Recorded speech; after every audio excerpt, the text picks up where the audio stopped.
Perfect. Welcome back to Guns and Coffee with Zahir on the second day of Ramadan. That's our fasting month.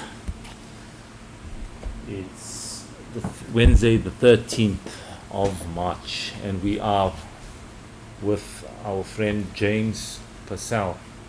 Correct. The last time you came, you were telling us about what you do for a living. So to recap, we do health and safety. So we do compliance, as you know, with Department of Labour, risk assessments, risks in businesses, construction. We do health and safety training. So we're moving around a lot, around Durban, Richards Bay, Joburg, Cape Town, in certain areas. We're on the road all the time. What's the name of the company? Lacom Safety and Redcom. So Redcom is the training side of things. So you'll do a lot of training, government-funded training, that type of thing? Not government. We do the private sector. It's always cash up front in terms of training. Not 30 days, none of that story. So everything is private. Okay. What's your daily carry? Block 19, Gen 3. Mixture between hollow points and steel caps.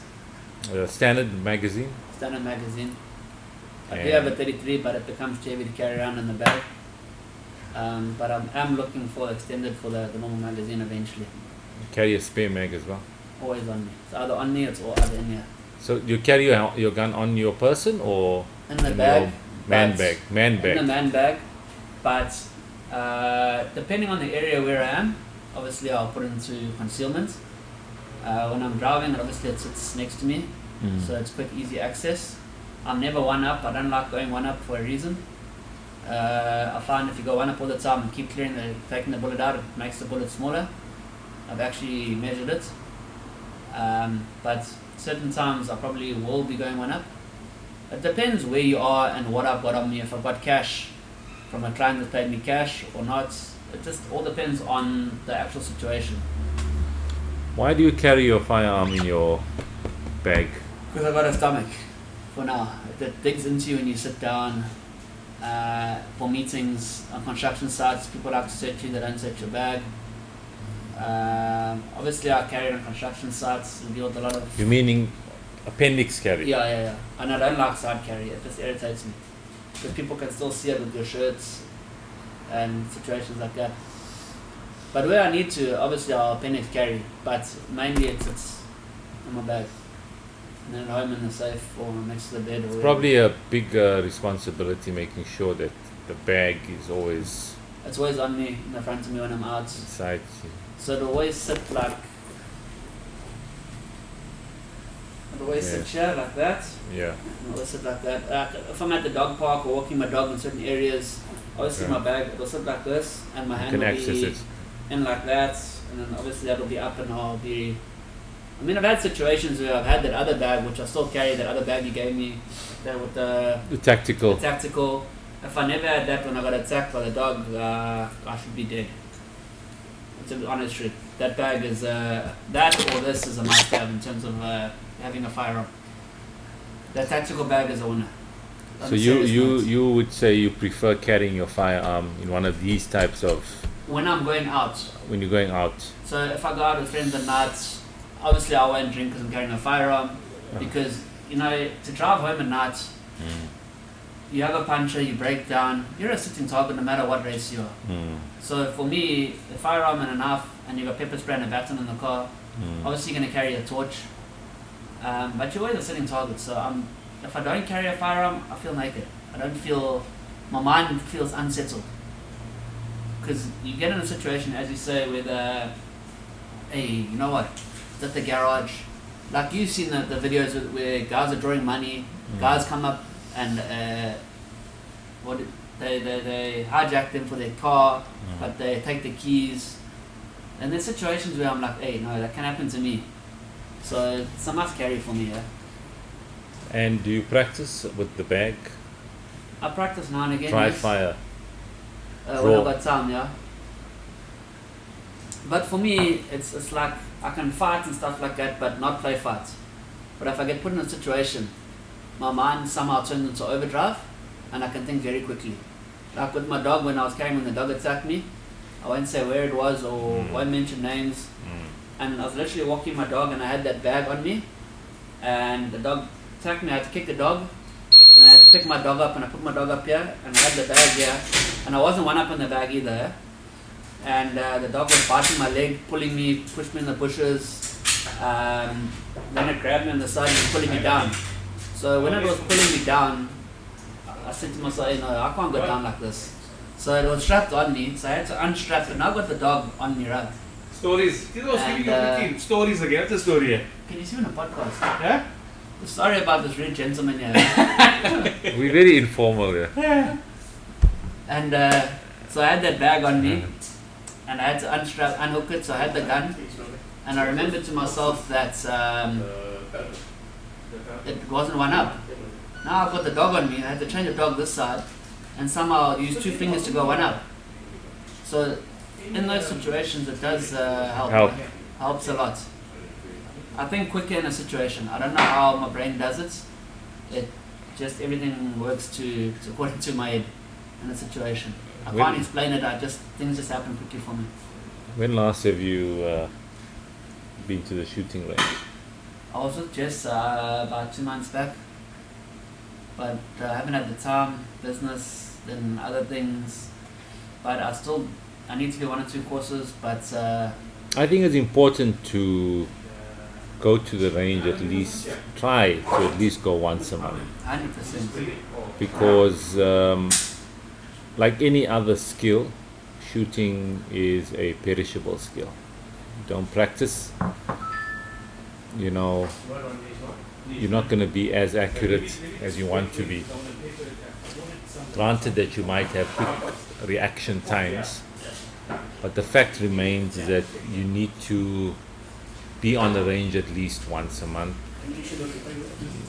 Not necessarily firing hundreds of rounds, but discharging the firearm so that recoil, impulse, trigger control, grip, your sight alignment, those basic skills are not lost, No, that's really lost.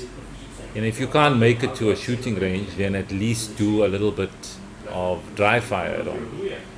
You're taking the firearm out and you're actually visualizing the target, obviously safe environment, unloaded, pulling the trigger, watching your front sight.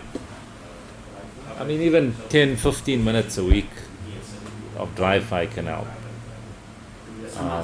It's a must, because you only realize in a situation, you will always fall back to your level of training. So if your level of training is just not up there where it needs to be, then you can't expect to perform to a higher level. 100%. It's not going to happen unless you're some freak of nature or something like that, or generally speaking, people will always default to their level of training or their last standard that they were at. In fact, in life and death scenarios, it's very, very different from being on a shooting range. So you gotta allow for The that surrounding areas, your people, the adrenaline, the chemical cocktails that go through your body. But adrenaline is a hardcore thing in the situation. Even when I got attacked by the dog, man, There's a whole lot of things happening all at once, and you still got to do this fine motor skills. Handling the weapon is fine motor skills. I mean, you got out of that situation. It's a good thing, But with me, adrenaline makes me think quicker. It makes me think clearer. So you've because managed. I'm always around adrenaline my entire life with the sports, extreme sports. What sports are you doing? I used to do rock climbing, I do surfing, I do free diving, spearfishing. So that all involves certain adrenaline, quick thinking, in terms of sharks, flipping a boat. We've been through all of that. So for me, I can think responsibly, think quick. I think that's a good point, because a lot of people are not involved in any types of sports or activities where they get an adrenaline dump in the bloodstream. And I'm always aware of my surroundings because of my profession and my career, my business. So in safety, you're always looking out the square box. So when you're walking on sites, I can see, even though I know I can't see behind me, I know what's behind me. Yeah. So in sights, I'm walking, even though I'm talking to you, I'm still looking that way. Even though I'm not there, I know what's going on, I'm listening. My senses are higher when a reading comes in.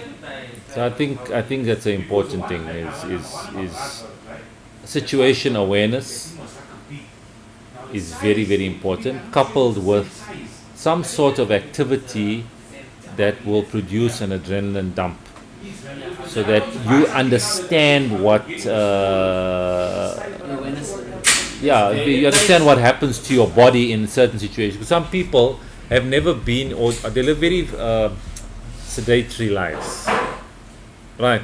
They do things that are very sedentary. So when they experience an adrenaline dump in the bloodstream for the first time or after many, many years, it's a shock to the system. It's a big shock to the system. And that's why they tend on freezing. That's now that it comes to fright or flight. Or flight. Yeah, fight or flight. Yeah. I choose fight. And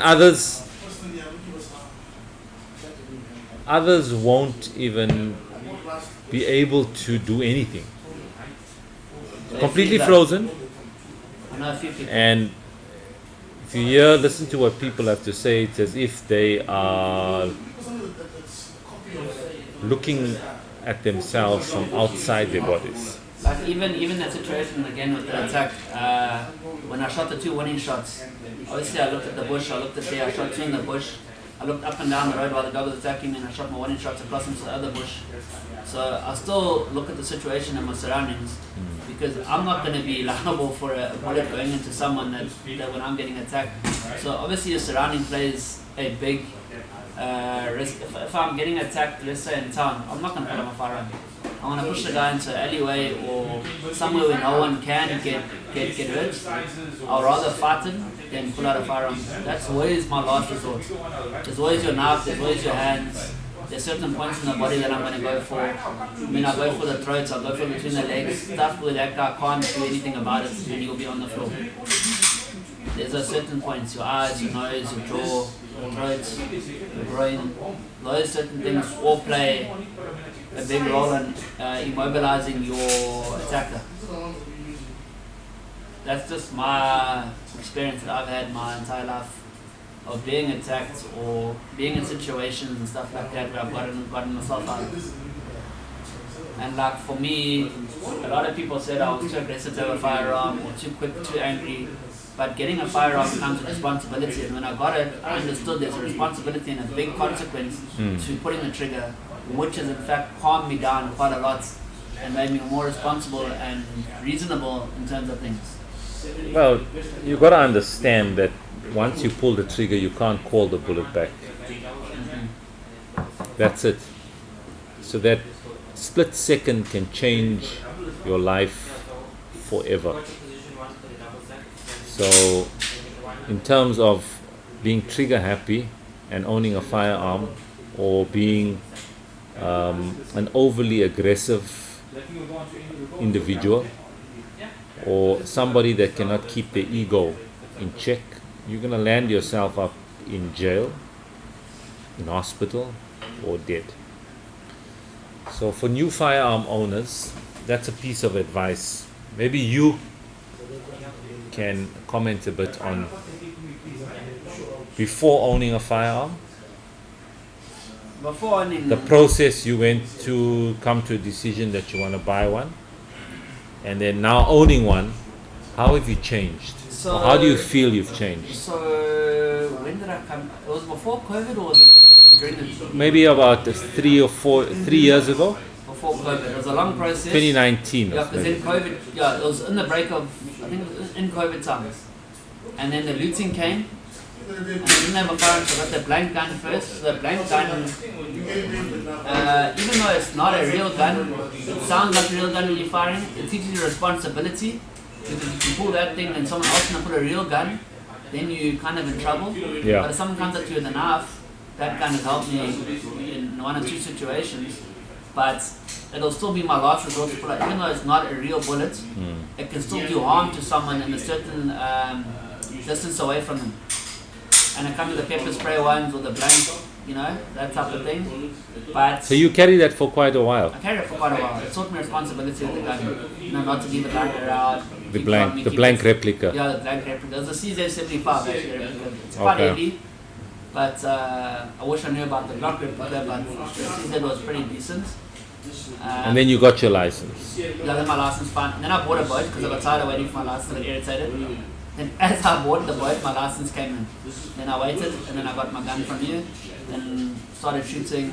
Came with more responsibility. You feel that you've calmed down. A hell of a lot, like 90% You're gonna give me a calm chance to work. compared to what I was before owning an actual firearm. Okay. It's a lot of responsibility, yeah. You can't just leave it lying around. Even in a house, you've got to hide it. If you're not going to put it in the safe, you've got to hide it so no one else. If in you're the house- type of person that is generally irresponsible, and I tell this to a lot of people, and you're always losing your cell, I'm talking of like cell phones and that type of thing. I mean, those are high value items.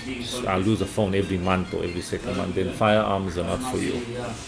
I never lose this. This is my lifeline for a lot of things. But at the same time, I mean, if you're responsible enough not to lose things, I stress when I lose my license, so I've got to look for. I know everything is all the time. it does teach you responsibility. A lot of. I guess it depends on what your priorities. If you're looking at getting a tool that's going to save your life on the extreme end, and a firearm is that tool, And the knife is a must with the firearm. and I'm sure.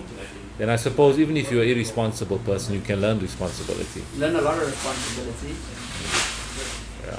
but it's not my first go-to thing if I'm in an incident. That's always No, my I- last resort. Well, that's how we say it's on the extreme end of your self-defense plan.